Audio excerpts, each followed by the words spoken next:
DPWH ito noong September 8 dahil Yan yung sa sinasabi natin mga kababayan na pananagutin na ang dapat managot. Sabi nga po ni BBM dito, no? Dahil nag-file na ng mga kaso diyan sa ombudsman, no? Sino-sino kaya itong dapat managot dito? At panigurado malalaman natin at pangangalanan nito mga kababayan, ha? O pakinggan nga sa natin, ha? office naman ng ombudsman.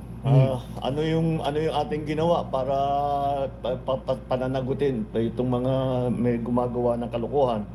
Sa office ng ombudsman, nakapag-refer na ng reklamo ang DPWH. Galing sa DPWH ito noong September 8 dahil sa mga irregularidad sa 5 proyekto base sa Special Audit Report at Fraud Shoutout po Audit sa Report inyo. ng COA. Shoutout po.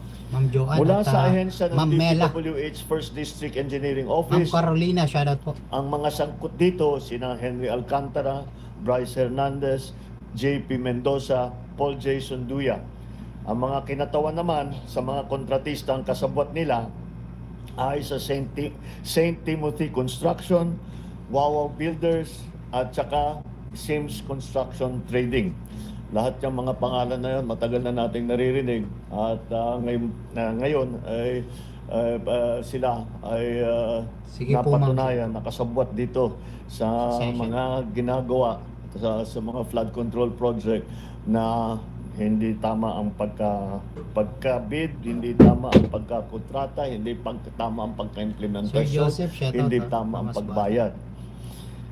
Isang buwan matapos na malunsad yung website, binuo natin ang Independent Commission for Infrastructure.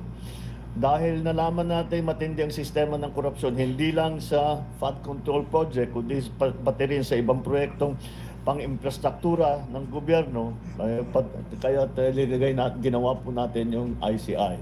Yung ICI na yan ay para imbestigahan lahat ng infrastructure projects na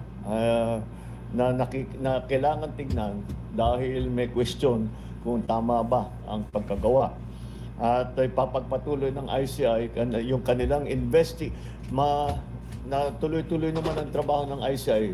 Kung maalala ninyo, ICI is investigative. Thank you So po, tuloy-tuloy Ma'am ang kanilang Carolina. investigasyon. Kung ano yung finding nila sa investigasyon nila, ipinapasa nila sa DOJ at saka sa Ombudsman.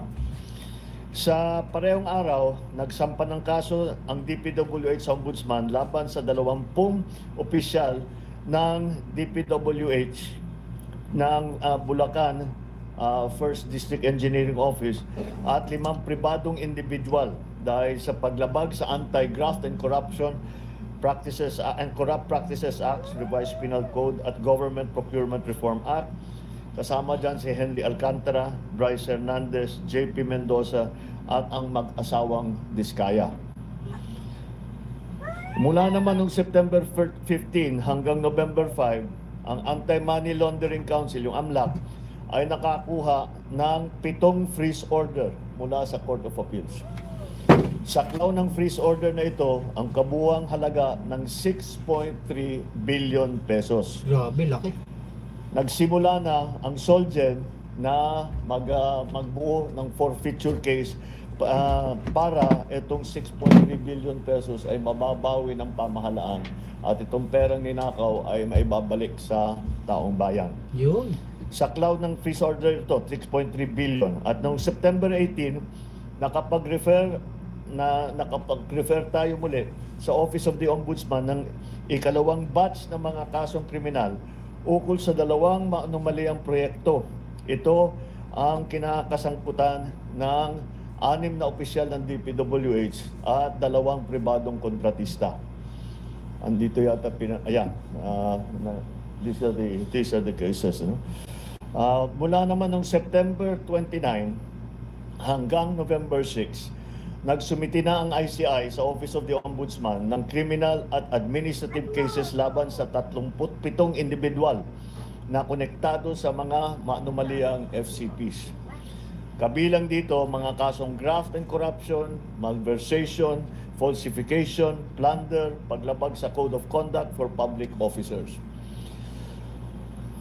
Samantala, nag-submit din ang DPWH sa Philippine Competition Commission ang 12 kaso ng bid manipulation at bid rigging noong October 3. kinasasangkutan ng 6 na pribado